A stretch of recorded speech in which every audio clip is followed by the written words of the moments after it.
Hello everybody, and welcome back to another episode of the Never After All readings.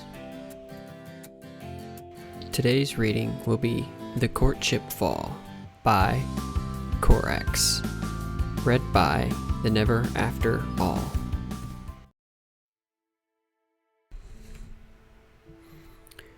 Chapter 1, Falling in Love. Woohoo! Twilight was ecstatic.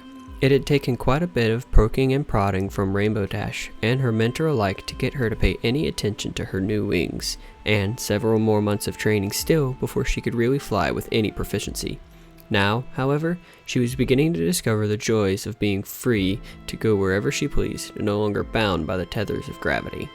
True to her promise to Rainbow Dash, she scheduled an hour every day to spend on wing exercises and flight training, even when she wasn't in Ponyville, and she was becoming quite good at it.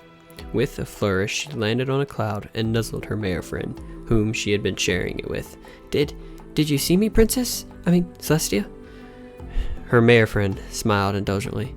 Of course I did, Twilight. You have certainly improved since last time. Twilight blushed at the praise, leaning against her mentor in a comforting gesture. Rainbow Dash is a better teacher than she gives herself credit for. However true that may be, I think you've been slacking, said Celestia. Twilight puffed out her cheeks in indignation, walking around Celestia until they were face to face. No, I haven't. I've been doing this every day, and I've already exhausted enough. I can barely keep my eyes open when I need to get some extra studying in. Celestia giggled, placing a hoof on Twilight's chest. Then, how is it that you're not even out of breath? Well, Twilight's cheeks tinged red in embarrassment, and she took a step back. I've been taking it easy this week. Celestia mocked a gasp, placing a hoof to her chest for emphasis. My, Twilight Sparkle taking it easy with her lessons. Equestria is most assuredly doomed. She forestalled any response from Twilight by holding up a hoof. Maybe it's because you lack incentives? Tell you what. If you win a race, you may pick a date. I will cancel all my appointments and we'll take an extra day to ourselves. Sound good? She watched Twilight's eyes light up for a moment before the inevitable suspicion set in. Win a race against whom? Me. And she got up and walked to the edge of the cloud. She lit up her horn and drawed a shimmering line through the sky. The first one to reach that cumulus cloud wins. Wait, what if you win? Twilight asked. She shot Twilight a wide smile. If I win, we're going dancing. A groan was all the response she got. Both alicorns lined up on the edge of the cloud, flexing their wings and preparing themselves for the race. Twilight had quickly worked out a spell which would function as a starting sign. A simple timer on a low-yield telekinesis blast would obliterate a nearby cloud, which would signal the start of an arguably very important race. Twilight was more determined than ever to win. Anything to avoid having to make a fool out of herself. Celestia, for the most part, looked as relaxed as ever, which was not just annoying, but a little unsettling as well. The cloud vanished with a silent poof, and Twilight threw herself forward, flapping her wings in a strong, steady motions like Dash had taught her. Flying felt different than using magic. It was less power behind 1,000 flaps of her wings than she put in a single spell, but, in its own way, harder to pull off. Around the halfway point, she began to feel the strain on her muscles. She glanced over her shoulder, trying to see how much, if any, of a lead she might have on her mentor. Celestia was right behind her, smiling, without a hint of exhaustion or effort visible in her features. Twilight whipped her head back and focused on staying ahead of Celestia. They were almost halfway. She only had to hold out a little longer.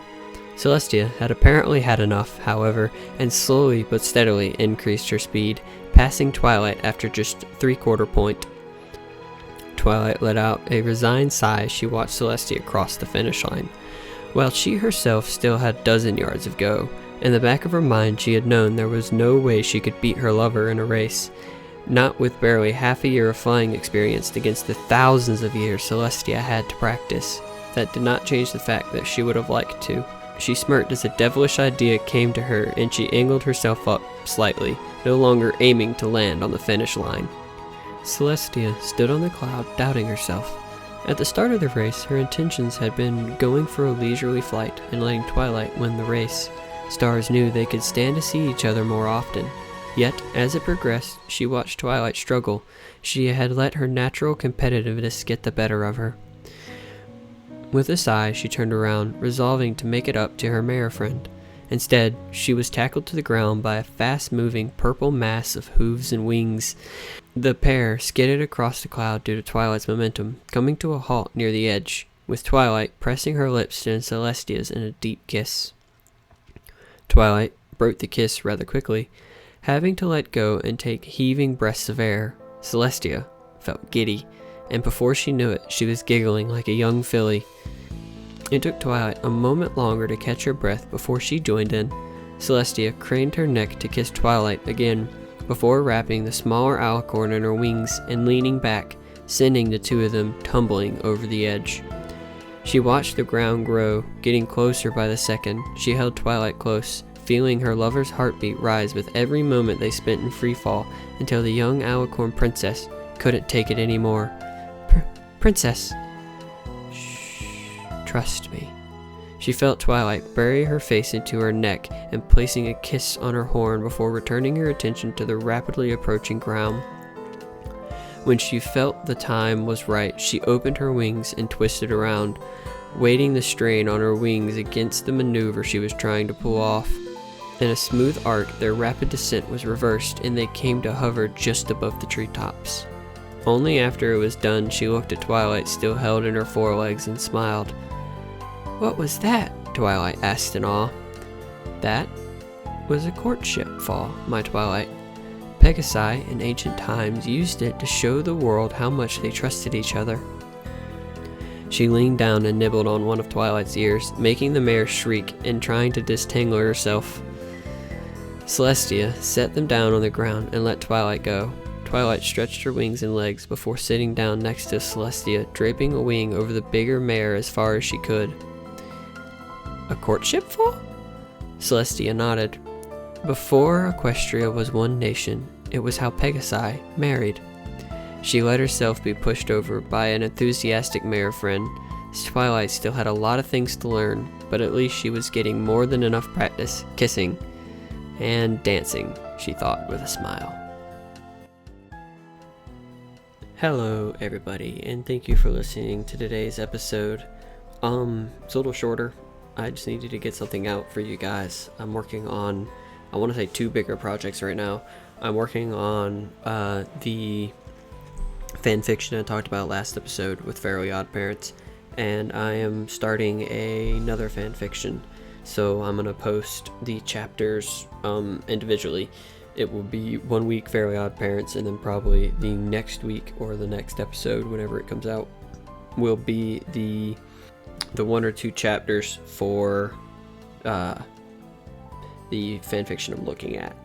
So again, thank you all for listening. Don't forget to like and subscribe, and I will see you all in the next reading. This was your host, Never After All, signing off.